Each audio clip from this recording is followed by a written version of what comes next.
Hello, bienvenue sur la chaîne Celtic Reptile. Aujourd'hui je vais vous montrer comment sécuriser les racks. Donc je vais vous montrer ma méthode, donc avec des tiges qui vont du haut en bas de mes racks.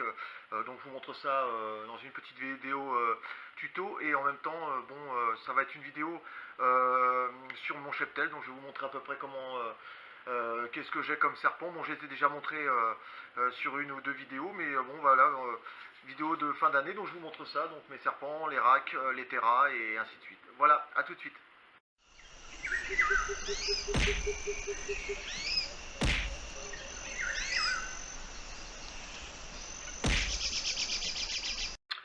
Pour ça, vous avez besoin donc d'un mètre. Ça, c'est plutôt que de marquer au stylo, moi je fais un avant-trou, un poinçon. Hein, bon. On a besoin de ce genre de pièces, donc ce sont, vous voyez, ce sont comment dire, des crochets à visser, donc qui correspondent au diamètre, hop, de ça. Donc là j'en ai acheté deux parce que j'ai quand même une longueur j'en coupe 3, donc j'ai une longueur à peu près de 2,85 m, et ça fait 2,48 m. Donc voilà, deux baguettes. On a besoin d'un marteau, d'une visseuse avec une mèche à bois, des patins. Alors les patins, c'est tout bête, c'est que je vais les coller à l'extrémité donc des planches, enfin des bouts de bois. Pourquoi? Parce que ça va permettre, quand je vais les faire redescendre, ça va me permettre que ça ne tape pas, que ça ne fasse pas de comment dire, de coups au sol ou quoi que ce soit. Alors je voulais mettre au début des tiges en métal. L'inconvénient, c'est que si je les laisse pas, enfin si je les laisse tomber trop fortement, bah, on risque d'avoir au fur et à mesure des pètes. Moi j'ai du carrelage partout chez moi, donc je ne veux pas faire de bêtises. Donc on va commencer comme ça. On va se mettre. Hop. On va regarder qu'on soit bien pour vous pas faire une vidéo quand même assez précise.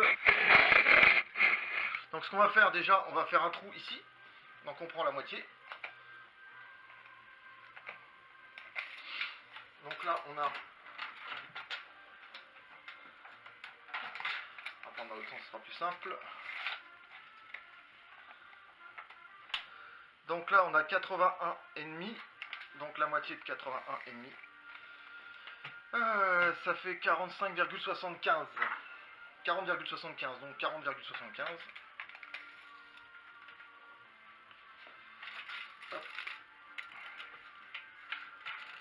40,75. Combien c'est?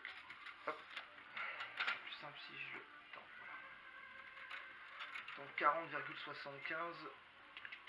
Je prends mon poinçon. Donc on est ici. Et ici. Voilà. Donc je revérifie parce que comme je vais être obligé de faire la même chose en bas, on est à...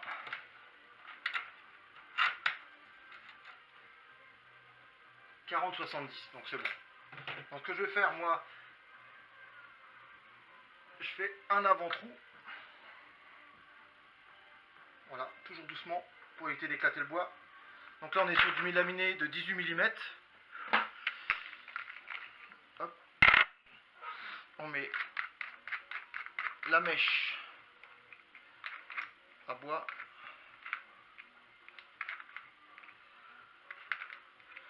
Donc le tout là, j'en ai eu pour à peine 15 €. Donc on va verser tout doucement. Le but, c'est de ne pas éclater le bois.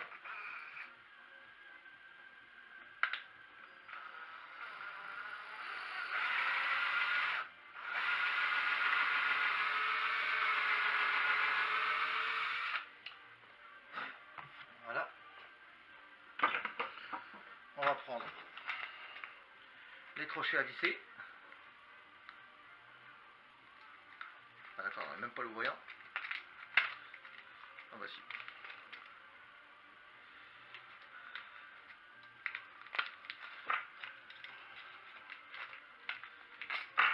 Donc vous voyez, c'est ça. Hein. Donc ça correspond vraiment au diamètre que j'ai acheté. Donc on va visser tout doucement pour vraiment pas faire éclater le bois. Donc là je vois que j'ai pas percé assez profondément. Donc on va recommencer. Il faut vraiment que la perceuse, vous voyez, elle aille au moins jusque ici. Il y a mon doigt.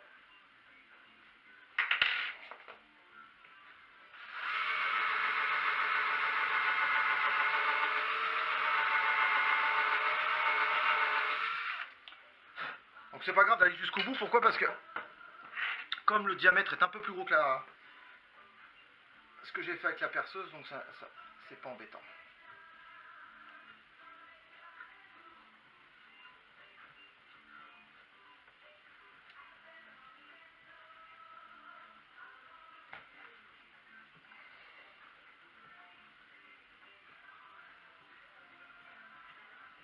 Bon, vous vérifiez bien qu'en plus que votre bois n'est pas en train d'éclater en dessous.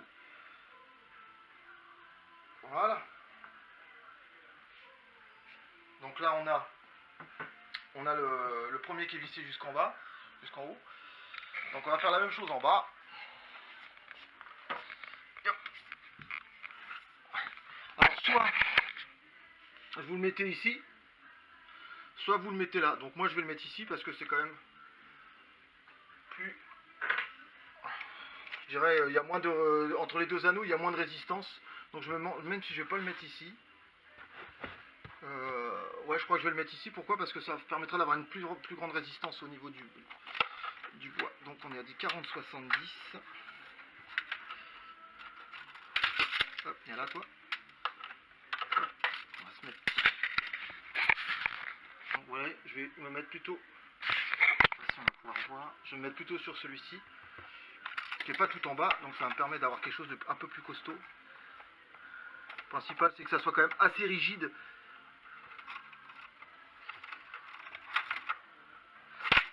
Et hop.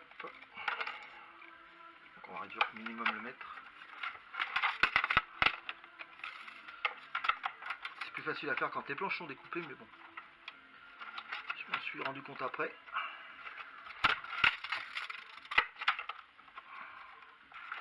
Et comme mon mètre est cassé, on va essayer de faire ça bien.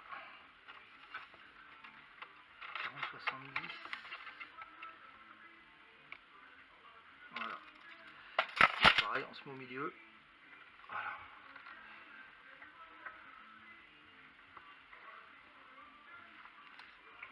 On recommence.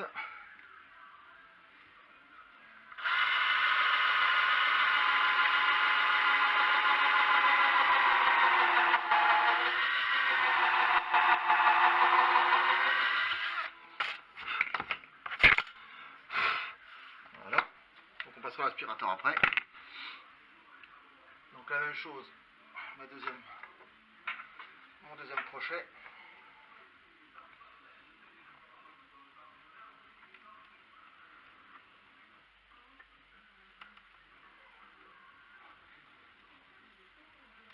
Bon, vous vérifiez bien que vous avez bien percé et que le bois n'éclate pas en dessous. Hein.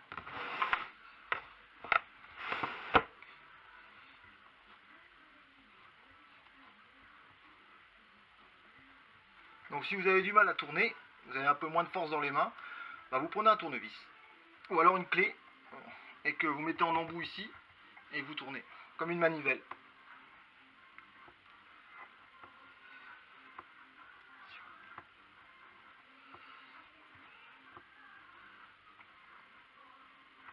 Voilà.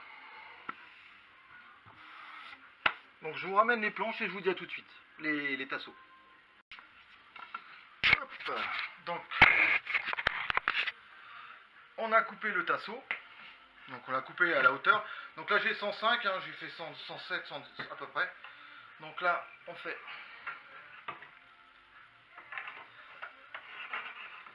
Voilà. Donc ici, je vous montre. On a, hop, jusqu'en bas. Voilà. Donc l'avantage, on peut toujours forcer. Ça vient pas. Les caissons sont sécurisés. Voilà. Donc on peut le faire en métal, en autre. Hein. Après, si vous êtes super bricoleur, si vous avez l'accès à autre chose, vous le faites. Hein. Mais bon, voilà, moi je pense que c'est une méthode super simple. C'est bien sécurisé. Si vous voyez que c'est pas assez, ça manque de solidité, bah rien ne vous empêche d'en mettre une de plus. Moi peut-être que j'en rajouterai une tout en bas, je sais pas, je vais voir. Pour l'instant, c'est principal, c'est assez rigide. Donc le tasseau là fait 18 mm d'épaisseur. Donc hein, vous prenez des en fonction. Donc moi, hop, je vous montre. Pour du 18 mm d'épaisseur, j'ai pris celle-là. Donc qui correspond à 18 mm pour du mélaminé. Donc ça correspond à ça. Donc c'est diamètre 4,5, enfin 4,5 de diamètre, 35 mm. Donc au niveau de la longueur. Donc voilà. Donc c'est ça. Ça coûte à peu près 2 € le paquet. J'en ai pris vu que je vais en mettre. Et donc vous avez ici après celui-là. Je vais le faire entièrement et je vous le montre après. Donc là je vais en mettre deux. Pourquoi? Parce que dans ce rack, moi j'ai deux. Vous voyez, j'en ai deux. Donc ici je vais en mettre un ici. Donc qui va sécuriser en même temps le haut. Et je vais en mettre. Alors attendez, je ne vois pas bien. Donc je vais mettre un ici qui va sécuriser celui-là. Et un là qui va sécuriser ici. Donc moi c'est vraiment quand par exemple je m'en vais ou quoi que ce soit, quand je sais que je vais partir un petit moment et pour éviter quoi que ce soit, quels que soient les incidents. Donc on va faire ça. Donc moi ce que je fais, je vous montre vite fait, là je finis tout, je vous montre tout comment j'ai terminé, puis en même temps je vous montre mes bêtes. Voilà, je vous dis à tout de suite, c'est vraiment une manière simple pour mettre une seule sécurisation. Ça m'a pris, allez on va dire 1 minute, 2 minutes. Donc il n'y a pas de quoi non plus acheter quoi que ce soit, donc c'est bien en plus. Si par exemple un jour vous voulez ne serait-ce que vous lancer dans l'élevage ou autre, c'est toujours bien de sécuriser ces bêtes si vous avez des contrôles. C'est toujours mieux que ça soit bien contrôlé, comme les terras, qui soient fermés à clé, c'est toujours un petit plus. Voilà, je vous dis à tout de suite pour la finalisation et après on se retrouve pour une visite de mon élevage. A tout de suite. Et ben voilà, donc c'est terminé. Donc ce que j'ai fait, hop, je vous montre vite fait. Donc sous chaque donc bâton, j'ai mis un petit feutre que j'ai redécoupé, hein, qui est légèrement trop grand. Donc l'avantage, je vous écoutez, ça ne fait pas. Parce que si vous laissez sur le bois nu, vous voyez au niveau du... Tout ça c'est pas top, donc moi j'aime bien le silence, entre guillemets. Donc ce qu'on fait, vous voyez, hop.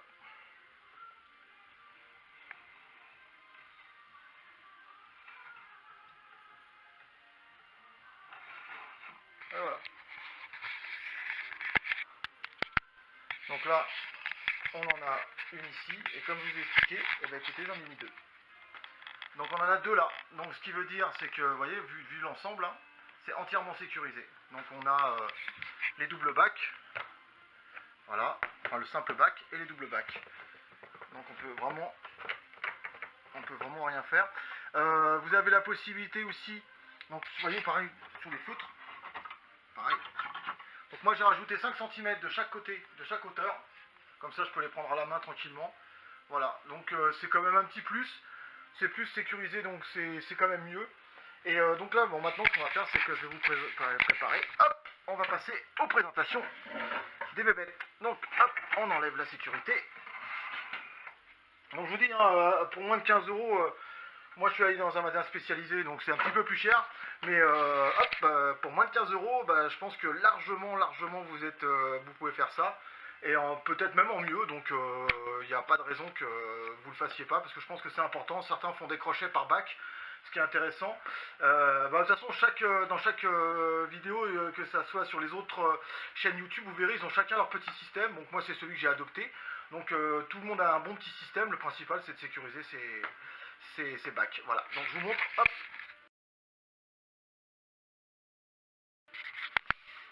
On passe.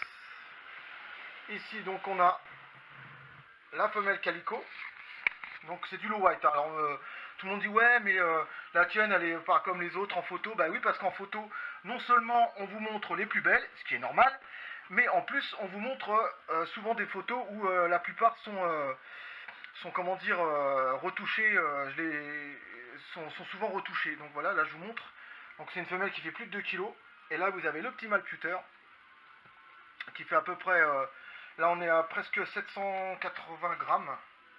Un petit pépère qui a bien bossé. Donc là on est à son 4e jour en présence de la femelle. Donc demain il retournera dans son bac solo. Donc vous voyez, toujours du chanvre, totalement dépoussiéré. Voilà, la petite gamelle d'eau. Donc là je les embête pas trop. Donc là on est dans le premier bac. Donc puter et calico. Donc Pewter, c'est cinnamon pastel, hein, pour ceux qui ne savent pas. Et Calico, bon là c'est Calico. Hop. Ensuite, hop, on va essayer d'être précis. Ensuite, là, on a mon mâle butter qui lui se repose, petit pépère. Voilà, il sera remis en présence de la femelle, donc je l'ai enlevé ce matin avant la remontée des températures. De toute façon, c'est les mêmes températures. Donc il sera représenté à la femelle normalement samedi. Hop, ici. Alors je sais que j'ai un bac vide, donc celui-là il est vide, vous voyez. C'est là où j'ai mis ma sonde de température, donc à la moitié. Donc elle est là. Donc moi je chauffe par le sol pour éviter toute déshydratation ou tout problème au niveau des yeux de mes serpents. Après c'est mon choix, chacun fait comme il veut, mais c'est mon choix. Hop. Voilà, donc vous voyez j'ai fait des trous sur tous les bacs. Donc là ici on a le magnifique mâle Pinstripe. Voilà. Qui lui est vraiment un beau mâle parce qu'il fait 1 kg, normalement 1,3 kg ou 1,4 kg. Donc c'est vraiment la super belle bête. Hein. Un très très beau poids. Bon, il est un peu plus vieux aussi. Hein. Et ici on a ma dernière acquisition. Donc ma magnifique femelle Champagne. Donc qui est un peu aussi en repos. Qui était avec le mâle butter en accouplement. Donc toujours je fais attention, je vérifie. Hein. Parce que l'avantage du chanvre, c'est que dès qu'il y a des excréments, bah, ça fait des petites boules. Donc pour ramasser, c'est vraiment super simple. Donc toujours la gamelle d'eau fraîche. Donc ça c'est important, la gamelle d'eau fraîche. Et là, on a un espace de vide.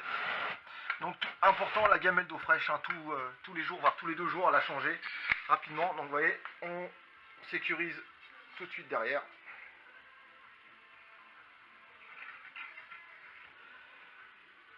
Voilà, et l'avantage du feutre, voilà, c'est que ça fait pas de bruit. Donc là, on enlève les deux.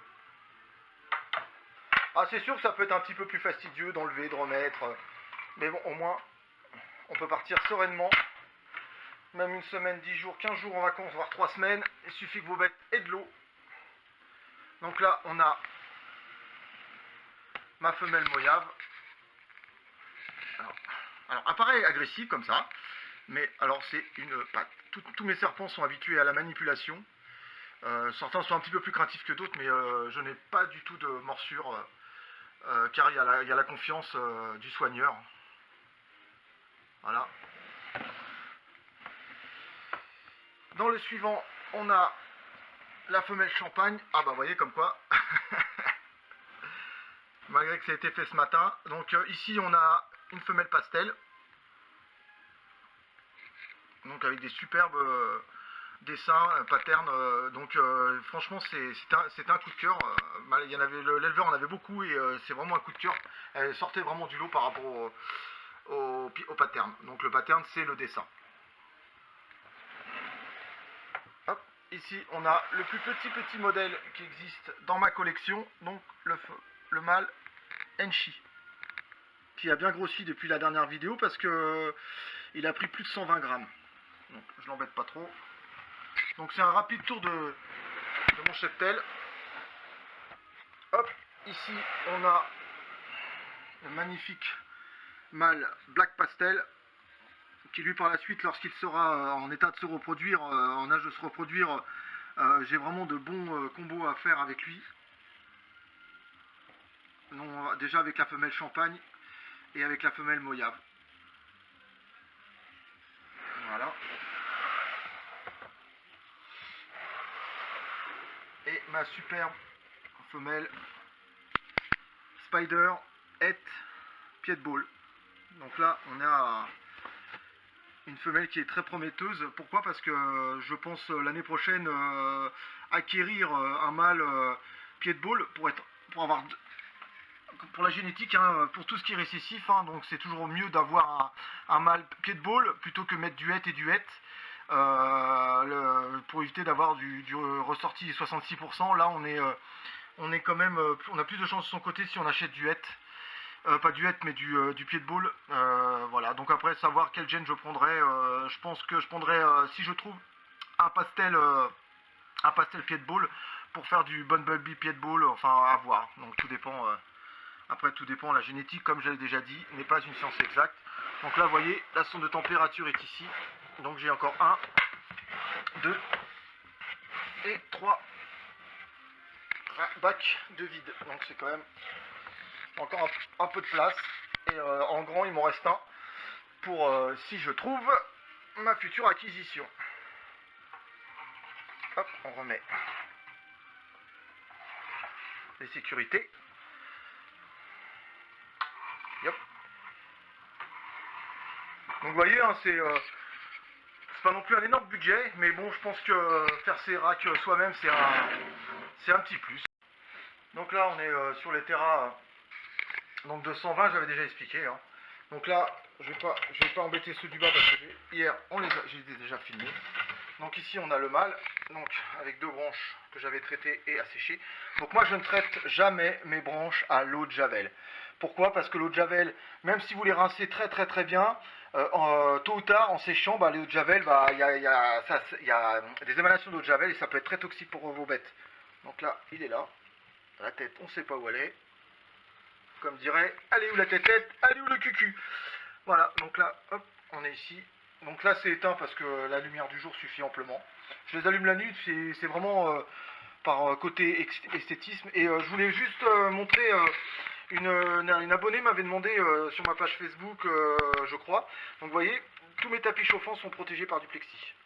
Donc ce sont des feuilles très fines. Donc l'avantage, ça évite que votre animal fasse ses excréments directement sur le tapis chauffant. Et puis je pense qu'au niveau sécurité, il n'y a pas mieux. Voilà. Donc,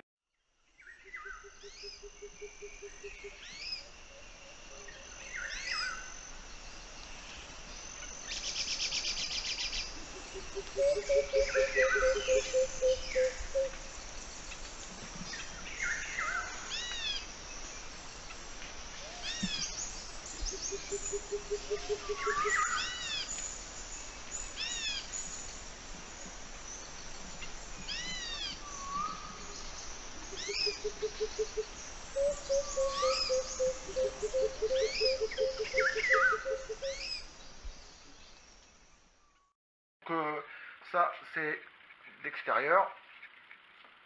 Et j'ai sorti le sac. Alors on m'a demandé à plusieurs reprises où j'ai acheté mon chanvre. Alors chacun ses magasins, chacun fait comme il veut. Donc vous voyez, c'est du chanvre comme ils disent pour rongeurs. Donc parce que c'est plus facile à vendre et puis c'est des magasins qui quand même sont spécialisés dans les rongeurs. Et vous voyez, c'est du chanvre. Hop, ici, chanvre 100% naturel, 100% sans poussière. Donc l'avantage, moi je prends toujours des paquets sans poussière. C'est un petit peu plus onéreux. Là on en est à moins de 10 € quand même hein, pour 30 litres. Donc il y a quand même quoi faire. Ce qui vend l'avantage, c'est qu'il n'y a pas de poussière quand vous l'étalez. Vous retrouvez pas avec de la poussière plein de pif. Et en même temps, ça ne gêne pas vos bêtes lors de la réinstallation. Voilà.